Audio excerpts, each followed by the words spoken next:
How to use Lyft's in-app navigation as a driver. Hi everyone, welcome back to another episode. In this video, I'm gonna let you know the ways to use Lyft's in-app navigation as a driver. So to use this feature, you just have to follow the steps. So basically what you need to do is log into your Lyft application, and to use a Lyft as a driver, you can tap I'm here when you are at the pickup location.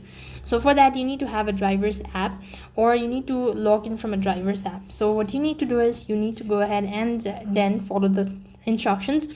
Then you need to tap I'm here when you are at the pickup location. Then you can tap slide to pick up when the passenger gets in. And likewise, tap navigate to begin the navigation, drive the rider to their destination.